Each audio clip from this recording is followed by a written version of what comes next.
Today's video is going to be a little bit different. I haven't seen anybody do what we're going to do here regarding this Epropulsion Spirit 1.0 Plus.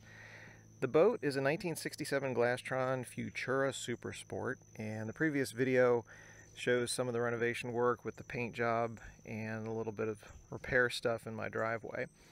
We dropped this in last weekend, and we've used the little Spirit engine on the back, and it's great for this little electric only lake. Pushes it around 5 or 6 miles an hour, maybe a little bit more depending on how many people are in the boat. And for our use here for right now, it's fine. My challenge is the remote control for speed for this motor. And this is what we're going to do here. After a lot of research, I still missed something, so hopefully this will save somebody else some trouble. The Spirit engines from Epropulsion, there's two varieties of the basic 1.0 motor. There's the 1.0 Plus, which is the one that I bought, and the battery is in the house right now because that would normally be on the back.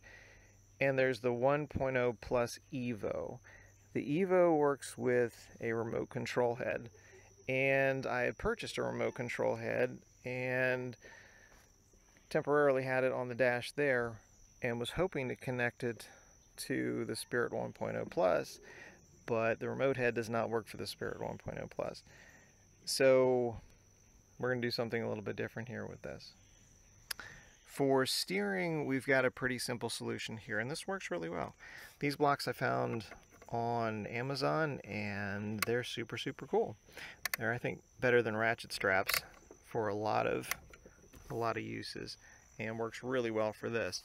I've got two cleats on either side of the tiller unit here, and this is just old school pulley system stuff that goes around to the steering wheel, and we've got our ropes going around each side to the back, and because this is so light we don't need cables. So when I was trying to figure out the steering mechanism for this worked out really well, and we can steer it fine. The challenge is controlling the tiller for forwards and backwards and being able to see the display unit. So I could steer, but I'd have to get up and come back and control our speed and see what the status of the battery was. And it would work, but it was kind of frustrating. Coming into the dock to tie up was a bit of a challenge because I'd have to get up from where I was seated, undo these clips. You just lift this little front clip and it loosens it up and you take it off.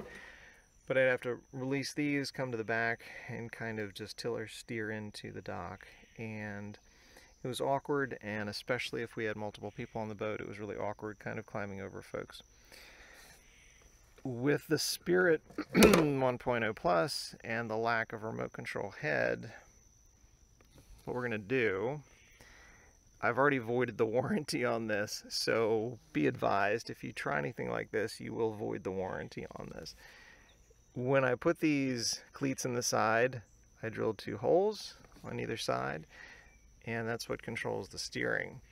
So that was kind of the first warranty kick, and now what we're going to do is we're going to remove this tiller. There's a wire underneath that connects the tiller to the inside down to that brushless motor. And unfortunately, to the best of my knowledge, and there's no information I found anywhere online, that cable does not just unplug. It goes into what looks like a nut that would unplug, but it does not unplug. So we're going to cut the wire, and we're going to put in some extension wire. We're going to take this off if we can figure out how, and then this unit is going to be on a custom mount next to the steering wheel. So that's what we're going to try to do. And we're back in my shop, my kind of messy shop right now because I've got a million projects in the works. But I wanted to share this because no one else seems to have shared this, and I think this would be an easy thing to do or have an option to do for the Spirit 1.0 Plus. The other advantage of doing this, to take that tiller off and move that unit to somewhere else, is you can save $500 to $600 by doing this. The remote control Evo unit, which I did try, which as noted, didn't work with this motor. That's $300 plus tax and some shipping.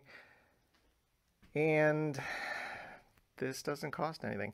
The other thing is the Evo motor is an extra $200 or $300, I think. So when you add those two together, it starts to add up a little bit.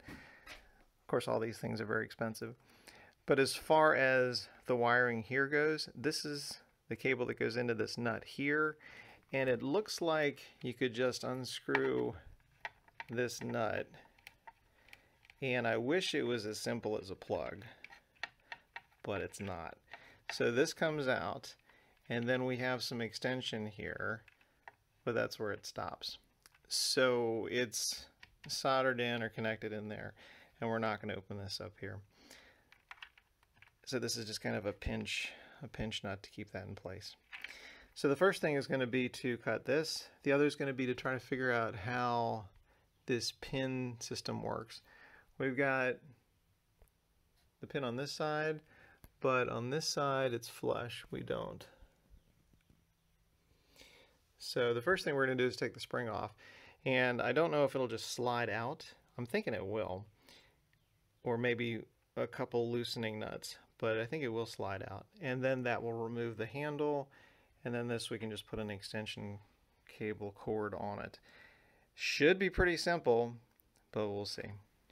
This shows the wire cut. We've got 4 pretty small gauge wires here, and it's all nice and color coded. I didn't know if I opened this up what it would look like, whether we'd have some shielding, whether they'd all be the same color. I didn't know. So this is pretty straightforward right now.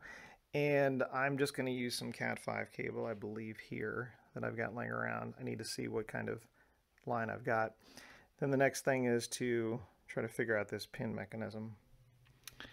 Okay, I'm sharing here what I'm finding because I think open source stuff leads to a lot of good development. And like I said, there's been nothing that I've seen where folks have shown this. So I didn't know if this pin had been epoxied or how that was set up. It'd be nice if there was a hole on this side that we could knock through, but there's not. So I didn't know if this was epoxied to this, if this was epoxied to this, how this was working. So what we can see is that this moves on this side. So the pin is not epoxied or permanently glued to anything here. And if we go on this side and slide this in, I don't know if I can do this with the camera here, we can move this a little bit here like this. And we get some pin movement here. This is hard to do with the camera in one hand and the screwdriver in the other. But by doing this, we can move this. So either this is compression pounded into here, or this is gooped up or glued somewhere here. So that's the next thing to figure out. But we're not attached on this side, which is good. So I couldn't find a way to slide that pin out without just a little bit of pressure. So drilled a little hole on this side, put a pin on this side, actually a countersinking awl here, put that in there, gave it some taps, and then we've got our pin coming out on this side. So there is some knurling here, but this just comes out. So sweet. I haven't taken this out yet. I don't know if there's any other pins in here or how this will work, so we'll do this together. All right, so that's out. And there may be one other thing holding that in. I don't know if there's another pin there or a piece of plastic, but we're almost free. So let me put the camera down and see how that whole unit comes out. They do make it challenging to get this handle out.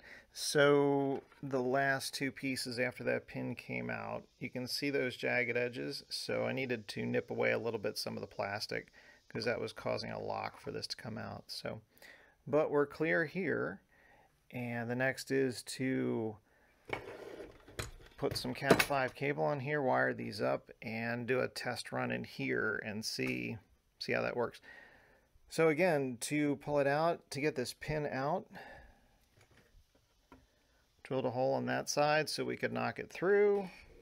Pin came out, and then nibbled away at some of the plastic on that back piece.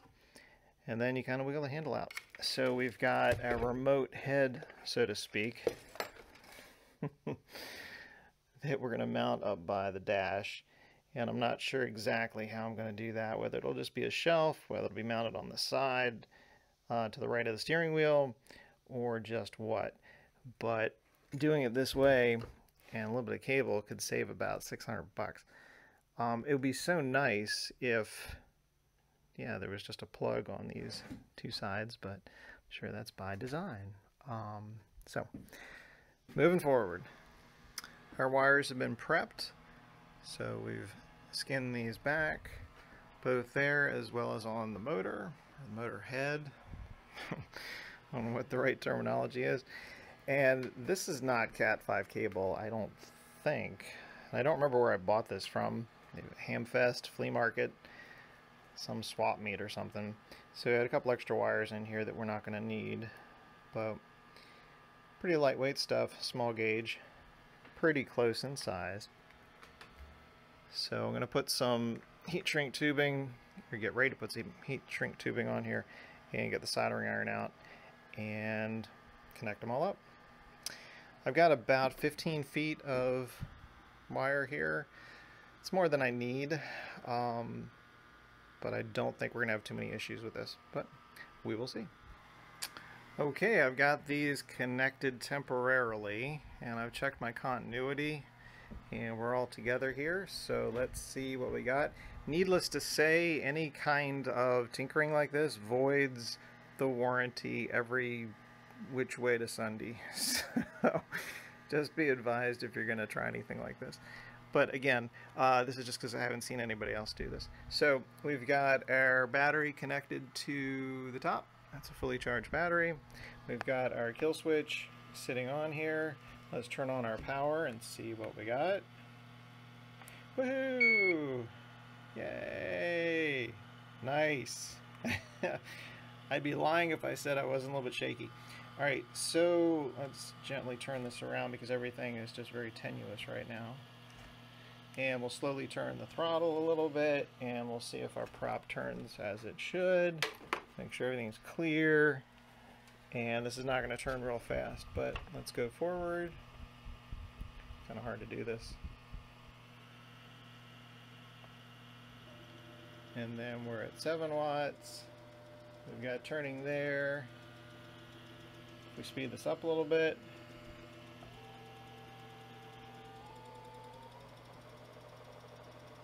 Definitely faster, 14 watts. Alright, cool. So we're working. So it's sort of our wired remote head. I want to double check my solder connections, put some heat shrink tubing on here, really tighten this up, and we'll see if we can get it on the boat. And then the next thing we have to do is figure out how to do the steering. And I think I can use my pulley system with just these two here. We'll see if there's enough torque or if we need to extend the tiller out a little bit. Show the distance here. We just turn this guy on. Let me go ahead and turn it off and back on again. So power, and we're going to go off. And we'll go power back on. And then we've got our throttle here. Let's give it a little bit of juice. So blade's turning. We're only using a little bit here. Raise it up a little bit.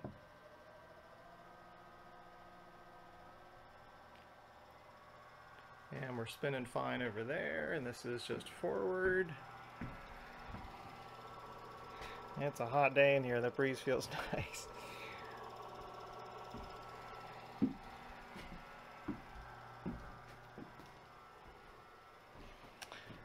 $15 watts. And I think it maxes at 25 watts or somewhere around there when it's not being cooled. So let's drop this back down to 0. And that was forward. Let's go in reverse. So, actually I think that's forward. Yep, no, this is forward.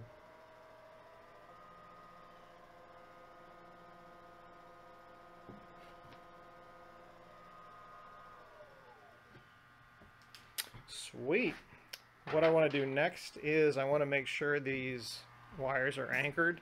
So we'll tie this down somewhere so that we take some of the stress off of these soldered connections, both on this as well as our wired remote head.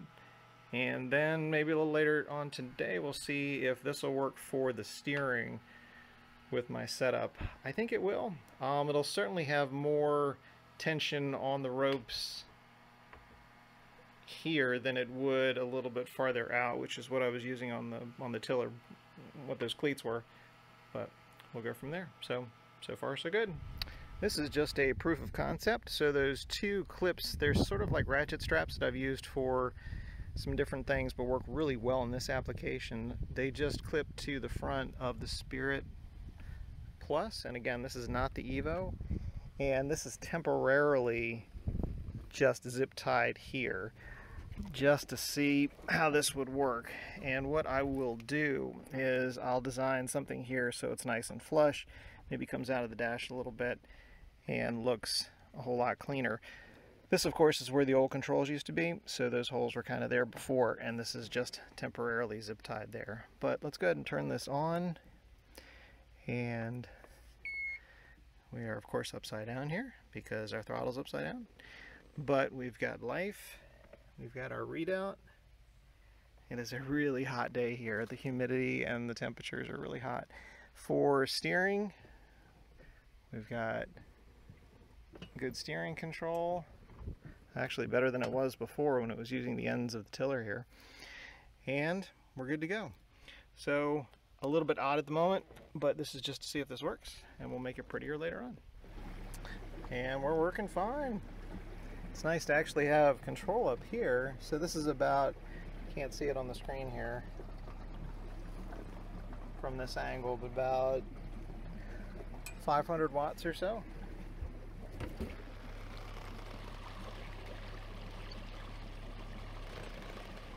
Good steering control.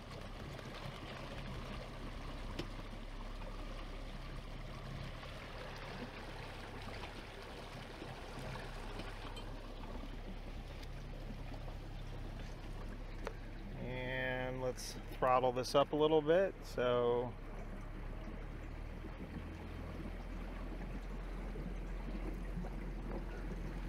now we're up to about 1,900 and some odd watts right now.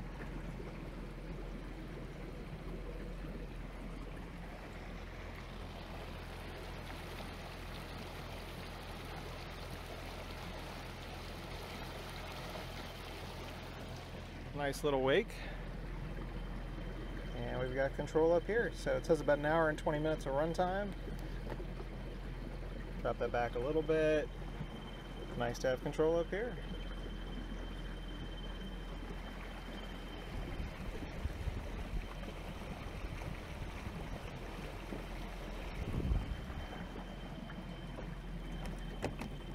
All kinds of fun projects to work on. But I think for now, this has promise. And again, this will be neatly designed into some sort of console. So we'll be in good shape there. Cool. But again, I wanted to share this because this is a way around having some sort of a remote control or remote head unit, even though it's wired, for the Spirit Plus, not the Evo. Ah, we got some nice breeze out here.